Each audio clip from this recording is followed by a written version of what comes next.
बिस्मिल्लाहिर्रहमानिर्रहीम। अस्सलाम वालेकुम स्टूडेंट्स। आज हम जो है वो अरे टॉपिक है हमारा, ठीक है। अरे के बारे में हम डिस्कस करेंगे। पिछले टॉपिक्स में हम कंडीशनल स्टेटमेंट्स और रूल्स के बारे में डिस्कस कर चुके हैं कि किस तरह से ये जावास्क्रिप्ट एचटीएमएल जावास्क्रिप्ट में मतलब किस तरह से जो है ये यूज़ की जाती है। और अब हम अरे की बात करेंगे। अरे में असल में होता क्या है कि अरे में अगर आप फॉर एग्जाम्पल अपनी पूरी क्लास के जो स्टूडेंट्स हैं उनके मार्क्स आप जो है वो एंटर करना चाहते हैं, सबकी एवरेज निकालना चाहते हैं, तो जो स्टेटमेंट्स होंगी वो बार बार आपको लिखनी पड़ेंगी हर स्टूडेंट के लिए। तो हर स्टूडेंट के लिए जब आपको लिखना पड़ेगा मार्क्स, फॉर एग्जाम्पल आपने परसेंटेज सबकी निकालनी है ओवरऑल, चलो सब्जेक्ट की बात नहीं करते रहो, तो हर एक के लिए अलग अलग लिखना पड़ेगा। तो इसमें क्या होता है कि आप एक एरे बना लेते हैं, ठीक है। डाटा टाइप तो सबकी सेम होती है, ठीक।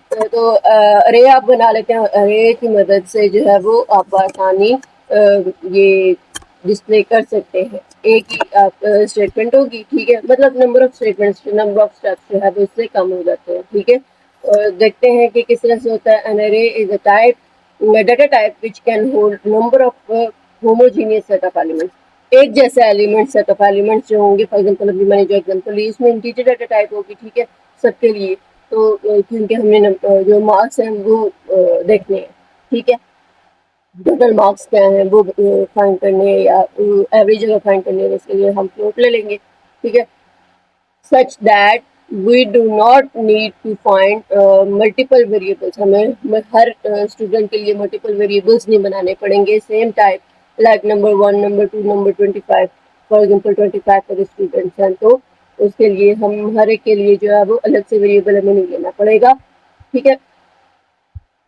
Instead, we can declare an array which contains 25 values. हम करेंगे क्या कि एक अरे बना लेंगे, उसमें 25 वैल्यूज हम एंटर कर देंगे, ठीक है।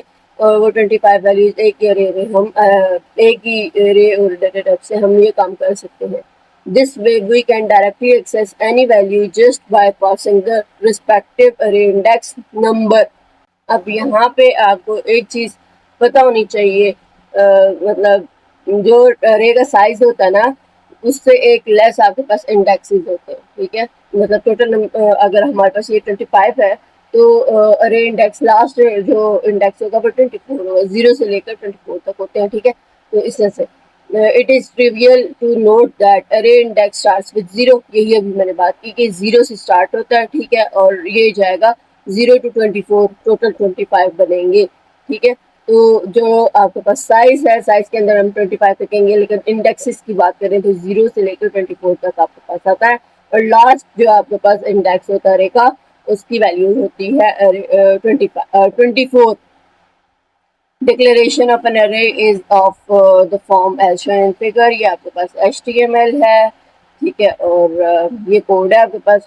हेड उसके अंदर हमने जस्ट बता दिया कि जावास्क्रिप्ट में हमने अरे यूज करनी है, और उसके बाद हमने बॉडी के का टैग लिया, बॉडी के अंदर स्क्रिप्ट जावास्क्रिप्ट के लिए, टाइप टेक्स्ट जावास्क्रिप्ट, वेरिएबल अरे, वेरिएबल हमने डिक्लेयर कर दिया यहाँ पे अरे, और साथ में इनिशियलाइज भी कर दिया कि इसमें 4, 2, 5, 1 और 3 ये आपके पास वैल्यूज है, ठीक है। डॉक्यूमेंट डॉट राइट अब अरे ये आपको डिस्प्ले जस्ट हो जाएगी, ठीक है। ये जो वैल्यूज हैं ये जस्ट डिस्प्ले कर दी जाएगी। अब हमने अगर इसको डिस्प्ले करना होता तो अलग अलग डिस्प्ले करना पड़ना था, ठीक है। तो यहाँ पे ये सिंपल यहाँ पे इस तरह से डिस्प्ले हो गया। ये डिक्लेरेशन और इनिशियलाइजेशन एक ही लाइन में कर दी हुई है। ये जो है ना आपके पास ये नीचे यहाँ ही पे डिक्लेरेशन हुई है, यहीं पे इनिशियलाइजेशन भी हुई है। डिक्लेरेशन और इनिशियलाइजेशन दोनों एक ही लाइन में हुई, ठीक है। ये सिंपल सा प्रोग्राम था, मेरे ख्याल में रन करने की इसको ऐसे जरूरत नहीं है। Alternatively, we can declare a null array first and assign values to it later. यानी कि हम क्या कर सकते हैं कि इसको अगर इनिशियलाइजेशन हमें बाद में करनी हो तो उसको हम ये भी कर सकते हैं कि यहाँ पे हम नल वैल्यू दे देंगे, जैसा कि इसमें दिया हुआ है आपका नीचे जो एग्जांपल है उसमें, ठीक है। नल वैल्यू दी और उसके बाद 0, 1, 2 बारी बारी इंडेक्सेस को वैल्यूज असाइन कर दी। 0 इंडेक्स पे 4 है, 1 इंडेक्स पे 2 है, 2 इंडेक्स पे 5 है, 3 इंडेक्स पे 1 है, 4 इंडेक्स पे आपके पास 3 वैल्यू है, ठीक है। तो टोटल साइज इसका 5 था और ये इंडेक्सेस की वैल्यूज आ गई, ठीक। ऊपर जिस तरह से हमने डिक्लेरेशन की वो भी ठीक और नीचे जिस तरह से की वो भी ठीक। ठीक है यहाँ पे। तो ये भी आपको एज इट इज वैल्यूज जो है वो डिस्प्ले करके दे रहा है। एलिमेंट्स ऑफ अरे are after declaring a null अरे डिक्लेयर करने के बाद आपके पास ये आ जाएगा, ठीक है। JavaScript close, body close, HTML close. Hope so आपको उसकी भी समझ आ गई। So rather than assigning values one by one as highlighted in the lines 8 to 12, ये आपके पास है जो highlight होगी in above code, we can alternatively use for loop to populate an array। अब ये बारी बारी हर बार हमें हर एक के लिए जो है वो लिखनी पड़ी है, ठीक है। तो इसके लिए हम सिंपल क्या कहते हैं, एक स्टेटमेंट एक लाइन ऐड कर लेते हैं, वो है लूप की, ठीक है। अब लूप में हम करेंगे तो जब वैल्यू होगी वो उस हिसाब से 0 के लिए और 1 के लिए, 2 के लिए, 3 के लिए, 4 के लिए वो इंडेक्सेस में आपके पास वैल्यूज एंटर होती जाएंगी। The code initialize a null array on line 7. In next couple of lines, a for loop is taken into account in which user input is taken via prompt function. अब यहाँ पे जाहिर सी बात है user जो है वो इनपुट लेगा, खुद एंटर करेगा वैल्यू, ठीक है, प्रॉम्प्ट फंक्शन की मदद से। और जो फॉर लूप यूज होगी उसकी मदद से इंडेक्सेस जो है वो वैल्यूज एंटर करता जाएगा, मतलब इंडेक्सेस में वैल्यूज आती जाएगी। ये आपके पास कोड है एचटीएमएल। बॉडी की तरफ आते हैं तो बॉडी में ये आपके पास नल वैल्यूज में पहले यहाँ पे बता दिया रहेगी, उसके बाद ये फॉर लूप यूज किया, ठीक है। अब यहाँ पर 4 वैल्यूज आपने देनी है 0 to 5 लेस देन, इसीलिए कि 0 to 4 आपके पास आएगा, ठीक है। 4 वैल्यूज 0 to 5 वैल्यूज 0 to 4 आपके पास करेंगे और लेस देन 5 कर दिया। अरे ऑफ आई, ये अब यहाँ पे अरे ऑफ 0 में जो भी वैल्यू एंटर की जाएगी वो आ जाएगी, ठीक है। फिर उसके बाद इंक्रीमेंट होगा, फिर 0 ऑफ 1 में आ जाएगी, ठीक है। 0 ऑफ 1 में जो भी वैल्यू एंटर करेगा यूजर, फिर उसके बाद इंक्रीमेंट होगा, फिर 0 ऑफ अरे ऑफ जो होगा आपके पास 2, इसी तरह से अरे ऑफ 3 4, यहाँ जो भी यूजर एंटर करेगा वो बारी बारी वैल्यूज जो हैं वो आती रहेंगी। तो ये आपके पास प्रॉम्प्ट फंक्शन की मदद से यूजर एंटर करेगा जो कि वैल्यू वो आए, ठीक है। ये प्रॉम्प्ट का फंक्शन हम पहले भी काफी बार कर चुके हैं। Document dot write elements of array using for loop और after declaring a null value. Null value declare करने के बाद जब ये कंप्लीट हो जाएगा ना, एंट्रीज कंप्लीट हो जाएंगी, तो फिर ये आपके पास डिस्प्ले होके आ जाएगा कि नल वैल्यूज अरे जो लिस्ट होगी वो आपको डिस्प्ले कर दी जाएगी, ठीक है। लिस्ट आपके पास जो है वो आ जाएगी। Once the user is input is taken and the loop terminates in line 12, the elements of array is displayed as previous example। ये इस तरह से डिस्प्ले हो जाएगा आपको, ठीक है, जो भी वैल्यूज एंटर की होंगी यूजर ने उसके हिसाब से। अब हम इसका जो है वो प्रैक्टिकल करते हैं, ठीक है, और उसके बाद नेक्स्ट की तरफ चलते हैं। ये आपके पास सिंपल सा कोड है, ठीक है। वो बुक वाला कोड आपको लिखकर मैंने चेक करवाया, ये कोड लिखा हुआ है, ठीक है। अब इसमें क्या होगा, इसमें हम ये आपके पास फंक्शन मैंने लिया है, ठीक है। ये प्रॉम्प्ट का फंक्शन है, ठीक है, वही जो हम पहले यूज करते आ रहे हैं। अरे आई में ये जाके सेव होगा, तो इसको हम आगे थोड़ा कर लेते हैं क्योंकि फॉर लूप के अंदर आ रहा है, ठीक है। अच्छा, अब हम इसको जो है वो इसकी आउटपुट निकाल के देखते हैं, इसकी क्या आउटपुट आएगी वो हम देख लेते हैं। अब ये आप देखिए इनपुट अरे एलिमेंट्स के की इनपुट हमने करनी है, ठीक है। यहाँ पे फॉर एग्जांपल मैं 5 जो है एंट्री हमने जो करनी है वो कर लेते हैं, मतलब जो भी एंट्री हमने 2 मैंने की, ठीक है, ओके। नेक्स्ट एंट्री मैंने 3 की, उसके बाद मैंने 1 की, उसके बाद ओके करके मैंने 5 की, ठीक है। और ये आपके पास डिस्प्ले होके आ गया, ठीक है। आप देख सकते हो कि ये आपके पास एंट्रीज जो हैं वो डिस्प्ले के आ चुकी हैं लाइक दिस, ठीक है। Elements of array using for loop or after declaring a null array 2 3 1 5, ये आपके पास आउटपुट आ गया, ठीक है। जो भी मैंने वैल्यूज एंटर की थी वो यहाँ पे डिस्प्ले हो गई। क्लियर, होप्स आपको समझ आ रही है। अब हम चलते हैं नेक्स्ट टॉपिक की तरफ जो कि है functions. Functions is a set of line which occurs in code quite often that can be segmented once and called again and again। मतलब ये कि इसमें जो हम functions बनाते हैं, फॉर एग्जांपल मैंने जो है वो अपने प्रोग्राम में सम बार बार करना, ठीक है। सम का फंक्शन जो है वो मैंने बार बार करना है। एक प्रोग्राम है लेकिन उसमें जगह जगह पे मुझे सम फंक्शन की ज़रूरत है, सम करने की ज़रूरत है, सम जो आपके पास ऐड करने दो या दो से ज़्यादा नंबर्स को, उसकी ज़रूरत पड़ती है, ठीक है। तो बार बार मैं क्या करूँगी कि बार बार वेरिएबल्स को प्लस करके लिखती जाऊँगी, बार बार ये फार्मूला लिखूँगी। It's too difficult and to मतलब लाइंस भी, लाइन ऑफ कोड भी ज़्यादा हो जाएंगी, ठीक है, टाइम भी आपका ज़्यादा लगेगा, तो कॉम्प्लेक्सिटी भी इंसान के लिए होगी, ठीक है। तो इससे बचने के लिए हमें क्या करना होता है, फंक्शंस हम बना लेते हैं, ठीक है। और जब भी कॉल करना होता है हम उसको बस वो फंक्शन कॉल करवा लेते हैं, ठीक है। तो पहले से रेडीमेड उसका आंसर निकला हुआ होगा, ठीक है, या मतलब वो फटाफट जो है वो आंसर निकाल के जो है वो अपने पास रख लेगा, ठीक है। और जब भी कॉल करवाया जाएगा मेन फंक्शन में, मेन बॉडी में, तो वो आपको कॉल करके दे देगा, ठीक है। जो मेन आपका टैग है, बॉडी टैग है, या जहाँ भी आप कॉल कर रहे हैं, तो उसमें जस्ट आप कॉल करेंगे तो वो आप फंक्शन आपका जो है वो जब भी आप कॉल करेंगे वो आंसर आपको दे देगा। बार बार यूजर को, जो प्रोग्रामर है मतलब कोडर है जो कोड लिख रहा है, उसको बार बार वही लाइंस रिपीटेडली बार बार आपको जो है नहीं लिखनी पड़ेंगी। दो तीन आपके पास लाइंस पे मुश्तमिल जो है वो फार्मूला नहीं लिखना पड़ेगा, जस्ट वो फंक्शन कॉल करेगा और आंसर उसको जो है वो मिल जाएगा, ठीक है। तो ये फंक्शन के बारे में ये था, बार बार जो जब भी कॉल किया जाएगा तो आपको आंसर जो है वो दे देगा। तो इसका ये फंक्शन का मकसद होता है। This way rewriting the same set of code for similar results can be eliminated, मतलब बार बार लिखना जो है वो सिमिलर रिजल्ट प्रोड्यूस करने के लिए, ठीक है, through functions different set of code can be separated, resulting in fewer lines of code assigning them meaningful names based on their functionality.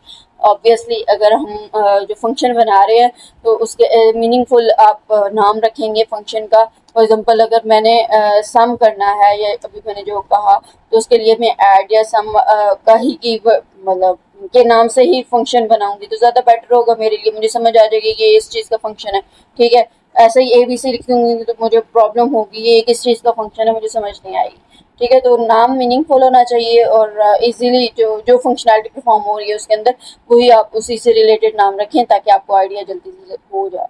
तो होप्स आपको उसकी समझ आ गई है फंक्शन की, ये सब जो मैं बता चुकी हूँ आपको डिटेल हुई है। This leads to efficiently managing a large computer program. इसी तरह से लार्ज कंप्यूटर प्रोग्राम को मैनेज करना इजी होता है, मतलब लाइट ऑफ कोर्स कम हो जाते हैं वहाँ पे। Programming languages provide built in function, कुछ बिल्ट इन फंक्शन भी होते हैं और कुछ यूजर डिफाइंड फंक्शंस भी होते हैं, ठीक है, जो हम यूज करते आ रहे हैं, जैसे प्रॉम्प्ट है, इनपुट है, ये हम पहले यूज कर चुके हैं ना, तो ये बिल्ट इन फंक्शन है, ठीक है। जब भी हम कॉल करेंगे उनको उससे पता होगा कि मैंने क्या काम करना है, ठीक है। प्रॉम्प्ट को पता है कि मैंने क्या फंक्शन परफॉर्म करना है, इसी तरह से ये इनपुट है तो उसको पता है मैंने क्या फंक्शन परफॉर्म करना है। Programming language provide built in function like earlier we have used functions from input etc. Whenever the function is called, the caller does not necessarily need to know the code behind that function to use it. इसको code भी करने की जरूरत नहीं है, उसको नहीं चाहिए कि इसकी फीचर फंक्शनैलिटी क्या है, ये क्या कर रहा है, बस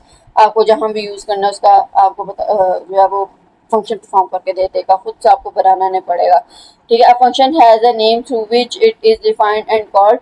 Additionally, a function can have arguments which are variables local to that function and their lifespan is limited to set function. Life span, अब इसमें जो वेरिएबल्स हम आर्गूमेंट्स के तौर पे पास करेंगे, ठीक है, तो वो उसकी लाइफ स्पेन कितनी होगी, उसकी जो टाइम ड्यूरेशन है वो कितना होगा, उसी जब फंक्शन कॉल हो रहा है उस वक्त तक ही, जब फंक्शन आपको आंसर दे देगा उसकी लाइफ स्पेन भी ख़त्म हो जाएगी, ठीक है। Variables outside functions are global variables. अब ये तो बात थी जो हम अंदर फंक्शन के यूज़ करते हैं वेरिएबल्स, ठीक है, उनकी लाइफ स्पैन जो है वो लिमिटेड होती है। जो वेरिएबल्स हम आउटसाइड फंक्शन यूज़ करते हैं बाहर, उनको ग्लोबल वेरिएबल्स कहा जाता है, ठीक है। और उसकी जो लाइफ टाइम है वो कहीं भी हम एक्सेस कर सकते हैं, जिस जगह पर भी हमने करना है, ठीक है, बॉडी के अंदर कर रहे हैं या जो है वो बाहर कहीं किसी और फंक्शन में यूज़ कर रहे हैं उस वेरिएबल को, कहीं भी हम यूज़ कर सकते हैं उसको, ठीक है। तो उसकी जो लाइफ स्पैन होती है वो फुल प्रोग्राम, मतलब जब तक प्रोग्राम चल रहा है, एग्जीक्यूट हो रहा है, सारा प्रोसेसिंग हो रहा है, तब तक इसकी लाइफ स्पैन रहती है, ठीक है। recall earlier program where a function defined function where we defined a function, namely make message sure, and whenever the button is pressed, an alert pops up asking are you sure. In line 4 of SAT code, we used function reserve verb to define and named it. However, on line 11 we call the same function just with its name. ठीक है, तो ऊपर हमने बहुत सारे functions बनाए थे. ऊपर हमने मैसेज श्योर के नाम से एक फंक्शन बनाया था. ठीक है, उसमें वो फंक्शन क्या परफॉर्म हो रहा था, अलर्ट के अंदर जो है वो आर यू श्योर हमने लिखा था कि ये फंक्शन परफॉर्म हो, यही एज इट इज लिखा हुआ आपको डिस्प्ले कर दे. ठीक है, तो ये हम जो है वो कोड आपको ज़रा दिखा देती हूँ, रिव्यू था कि आप कर लें, आपको समझ आ जाएगी कि इसके बारे में ये बात कर रहा है. ये आपके पास वो प्रोग्राम है जिसमें हमने क्या किया था, फंक्शन मैसेज श्योर के नाम से फंक्शन बनाया था. ठीक है, उसके अंदर अलर्ट आर यू श्योर ये डिस्प्ले करेगा वो. ठीक है, ये हट के अंदर हमने स्क्रिप्ट में डाला था. ठीक है, जावा स्क्रिप्ट में. उसके बाद बॉडी के अंदर इसको ये देखें आप, तो मैंने कॉल कर लिया. ठीक है, ऑन क्लिक पे मैसेज श्योर कॉल किया कि यहाँ पे वो फंक्शन परफॉर्म होगा, डबल कोट्स के अंदर वो फंक्शन परफॉर्म होगा जो हमने ऊपर करवाया है डिस्प्ले, वही काम जो है वो परफॉर्म करेगा. ठीक है, we extend the same code and provide it with values which are assigned to arguments of the function.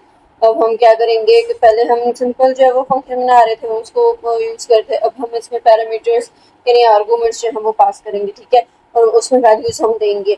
अब नीचे आपके पास जो कोड है उसमें क्या है, सबसे पहले HTML हेड, और उस हेड के सेक्शन के अंदर जो है वो हमने स्क्रिप्ट यूज किया, जावा स्क्रिप्ट का टैग यानी कि script type is equal to text JavaScript, और फंक्शन हमने बनाया मैसेज श्योर के नाम से. ठीक है, और मैसेज श्योर के नाम से जो हमने फंक्शन बनाया उसके अंदर आर्गुमेंट्स क्या पास किए हैं, करेंसी, पहले करेंसी डिस्प्ले होगी और उसके बाद अमाउंट. ठीक है, फॉर एग्जांपल जो है वो अगर हम रुपीस लेते हैं या डॉलर लेते हैं तो उसके आगे वो लिखा हुआ आएगा और उसके आगे उसकी अमाउंट आएगी. ठीक है, alert are you sure you gave me, ये message as it is display होगा, are you sure you gave me, और आगे करेंसी जो भी जो हम आर्गुमेंट में पास करेंगे वो लिखी हुई आएगी यहाँ पे. ठीक है, नीचे आपके पास बॉडी में जब फंक्शन कॉल होगा तो तब जो भी करेंसी लिखी जाएगी वो यहाँ पे करेंसी आ जाएगी और अमाउंट जो भी एंटर की जाएगी वो आ जाएगी. ठीक है, और उसके बाद उसके दरमियान में ये डॉट का साइन ये भी एज इट इज डिस्प्ले करेगा, डबल कोट्स के अंदर है, और ये क्वेश्चन मार्क थी तो डबल कोट्स में है तो ये भी एज इट इज डिस्प्ले करेगा. जावास्क्रिप्ट का टैग जो स्क्रिप्ट का टैग है वो क्लोज, हेड का टैग भी क्लोज और बॉडी का टैग स्टार्ट हो गया. Do you mind clicking on button, input type button है, ऑन क्लिक जो होगा उसमें ये फंक्शन आपका कॉल हो रहा है मैसेज श्योर. ठीक है, मैसेज श्योर के नाम से, और उसमें रुपीस करेंसी इसने क्या एंटर की, रुपीस, कोई भी करेंसी यहाँ पे जो अभी आप एंटर करेंगे तो वो डिस्प्ले होगी. ठीक है, और ये रुपीस में करेंसी आपको देगा और एज इट इज रुपीस में घर लिखा हुआ आएगा, और अमाउंट जो है वो जो भी एंटर की जाएगी वो लिखी हुई आएगी. ठीक है, वैल्यू भी शो, और ये आपके पास बॉडी क्लोज और HTML भी क्लोज हो जाएगा. तो ये आपके पास जो है वो आउटपुट इसकी शो भी हुई भी, आपको समझ भी आ रही होगी, नजर भी आ रहा होगा कि क्या आउटपुट डिस्प्ले करेगा. तो जब हम क्लिक करेंगे ना, ये बी श्योर पे जब क्लिक करेंगे, पीछे बटन जो होता है बी श्योर पे क्लिक करेंगे, बी श्योर पे क्लिक करने के बाद ये आपको आउटपुट देगा. अभी हम जो है वो इसको रन करके देखते हैं. ये बुक वाला कोड है. ठीक है, इसमें मैसेज श्योर का हमने जो है वो फंक्शन बना लिया, और इसमें ये फंक्शन क्या काम करेगा ये हमने बता दिया कि आर यू श्योर ये लिखा हुआ आएगा और उसके अंदर करेंसी बताएगा वो और अमाउंट बताएगा. ठीक है, करेंसी के बाद ये डॉट का साइन आएगा और साथ में मैंने स्पेस, आपकी बुक में स्पेस नहीं था मैंने स्पेस भी डाल दी ताकि स्पेस को डिस्प्ले करे. ठीक है, और फिर अमाउंट आ जाएगी, और नीचे आगे की स्पेस दी है ताकि वो स्पेस ही शो करे. ठीक है, वरना स्पेस नहीं आएगी. अच्छा, नीचे हमने फंक्शन कॉल किया, ये इनपुट बटन बी श्योर के नाम से जो भी आपके पास बटन आएगा ना उसको क्लिक करेंगे तो ये आपके पास डिस्प्ले होगा. ये फंक्शन जो है वो कॉल होगा और उसके बाद डिस्प्ले करेगा. ठीक है, तो इसको जो है वो रन करके देखते हैं हम.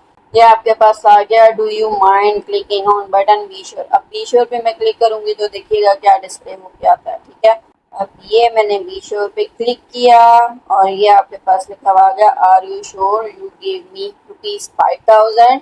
यही आपको जो है वो डिस्प्ले करवाना, यही आपको डिस्प्ले करवाना था, वही आपके पास आ गया। ठीक है, तो होप्स आपको इसकी समझ आ गई। अब इस पे हम जो है वो ओके कर लेते हैं। तो ये ओके मैंने कर दिया। ठीक, lastly let's define another function, calculate bill. Calculate bill, CALC, calculate यानी कि बिल कैलकुलेट करके आपको देगा। ये फंक्शन हम जो है वो डिफाइन करने लगे हैं। Which is similar to above as it accepts 2 arguments. इसमें भी 2 आर्गुमेंट्स एक्सेप्ट होंगे। एक तो बिल होगा, ठीक है, बिल अमाउंट आएगी, और नेमली बिल होगा मतलब और दूसरा आर्गुमेंट क्या होगा, अमाउंट रिसीव्ड, जो भी अमाउंट रिसीव हुई है। ठीक है, तो the function subtract bill from amount received and return the result. Function क्या करेगा, फंक्शन जो है वो माइनस करके देगा, मतलब जो टोटल आपका था अमाउंट वो, और उसमें से जो बिल बना है वो माइनस करके आपको रिटर्न करेगा। ठीक है, रिटर्न करेगा value result. An important point two note in line 5 to 10, line 5 से लेकर ये नीचे जो कोड है लाइन 5 से लाइन 10 तक, ये आपने नोट करना है। ठीक है, इसमें क्या है, इसमें ये है कि where the former prints inside the function and later display the result outside the scope of the function. Similar approach can be used for testing the values of the function when frequent occurring set of codes are selected to form a new function.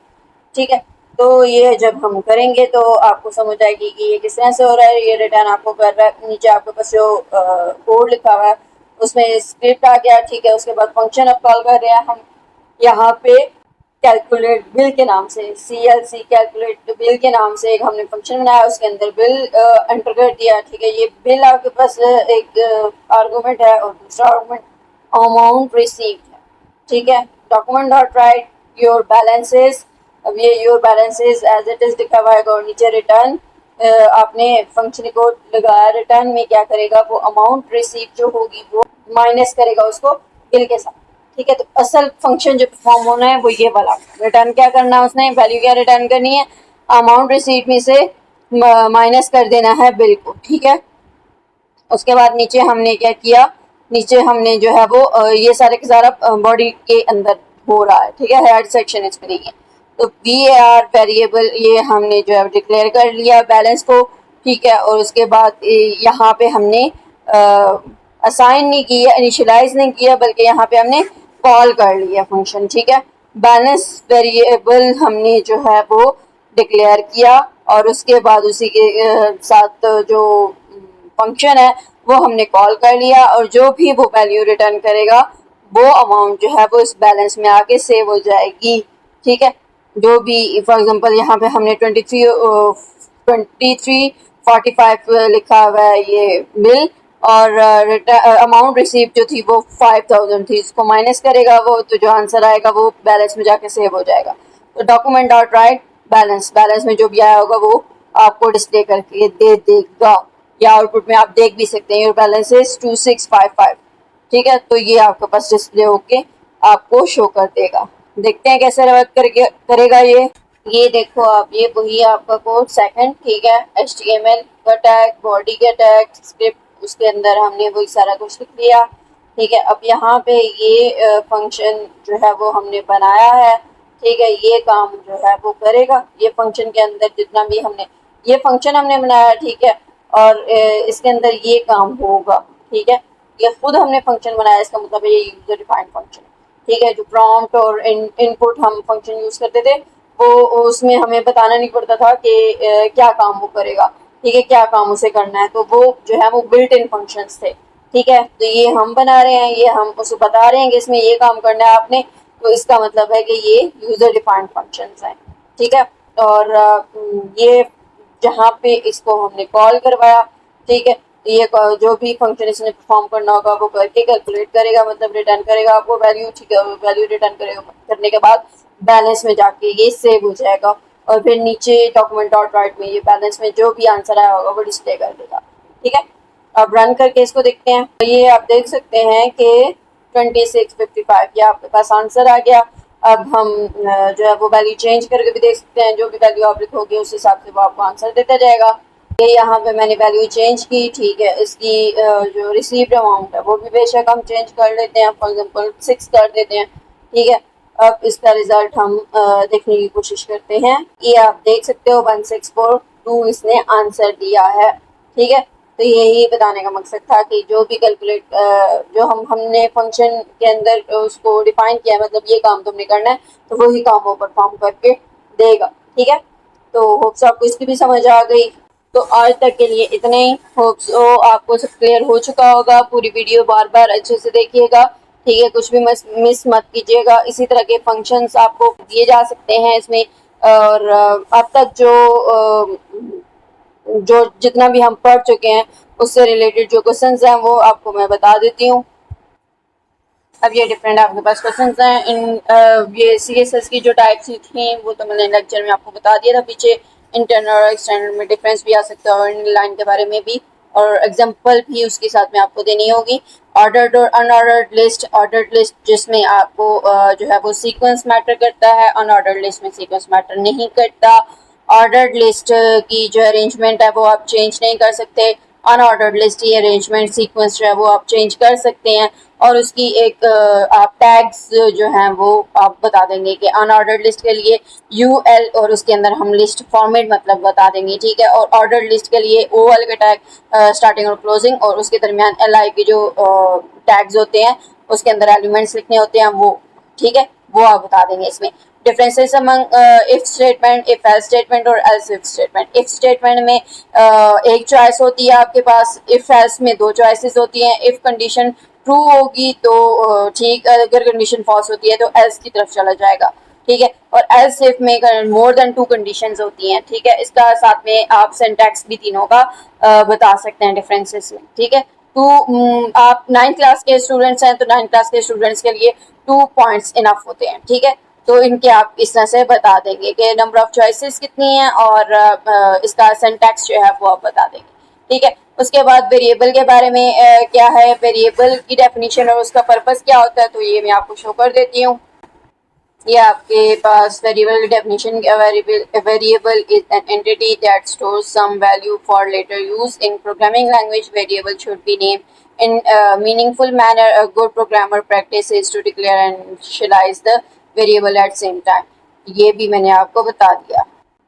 उसके बाद single line और multiple line में differences ये भी आपको मैंने बताए थे। टिप्स जो 107 पेज पे टिप्स साइड पे दी हुई है वो आपके पास सिंटैक्स है, फॉर्मेट है, ठीक है। वहाँ पे मैंने एक्सप्लेन किया था उस लेक्चर में, तो वो आप देख लीजिएगा। उसके बाद डिक्लेरेशन का भी मैंने डिटेल से बताया था, ठीक है। डिक्लेरेशन मतलब क्वेश्चन जस्ट आपको मैं बता रही हूँ, आंसर मैंने सबके आपको बताए हुए हैं, ठीक है। तो declaration and initialisation of a variable में क्या है, ये डिक्लेयर करना है आपने जो वेरिएबल है उसको डिक्लेयर करना होता है, और इनिशियलाइजेशन में उसको वैल्यू असाइन करनी होती है, ठीक है। जो भी वेरिएबल आप यूज कर रहे हैं उसको वैल्यू असाइन करनी होगी, ठीक है। फॉर एग्जांपल हमने जो है वो एज लिया है, ठीक है, वेरिएबल एज के नाम से लिया है, तो उसको वैल्यू असाइन हम करेंगे। फॉर एग्जांपल जो है वो 18 एज या 13 एज हम ले लेते हैं, ठीक है। तो वैल्यू जो है वो दे रहे हैं, असाइन कर रहे हैं, ठीक है। उसके बाद नेक्स्ट आपके पास क्या है कि ऑपरेटर्स की डेफिनेशन और उसका पर्पस क्या, पर्पस, इम्पोर्टेंस, रोल, ये सारे के सारे इसका सबका आंसर सेम ही होगा, ठीक है। तो घबराने की जरूरत नहीं है कि ये क्या क्वेश्चन आ गया, ठीक। आपके पास क्वेश्चन का जो फॉर्मेट है वो डिफरेंट हो सकता है, लेकिन पूछा जाएगा अगर क्वेश्चन तो इसी तरह से, मतलब पर्पस क्या है, उसका इम्पोर्टेंस उसकी क्या है, या उसका इस तरह का पूछा जा सकता है, रोल क्या है, ठीक है। तो ये चंद जो वर्ड्स हैं वो यूज किए जा सकते हैं। टाइप्स ऑफ ऑपरेटर्स में आपके पास अरिथमेटिक ऑपरेटर्स और कंपैरिजन ऑपरेटर आपकी बुक में जो है वो शामिल किए गए हैं, और बाकी भी ऑपरेटर्स होते हैं जैसे कि रिलेशनल ऑपरेटर्स होते हैं, ठीक है। उसके अलावा आपके पास इंक्रीमेंट डिक्रीमेंट होता है ऑपरेटर, और रिलेशनल ऑपरेटर, लॉजिकल ऑपरेटर्स भी होते हैं, ठीक है। ये आपके कोर्स में अभी यहाँ पे टेक्स्ट में नहीं था, ठीक है। तो इसलिए इसके बारे में मैंने डिटेल लेक्चर में नहीं बताई थी।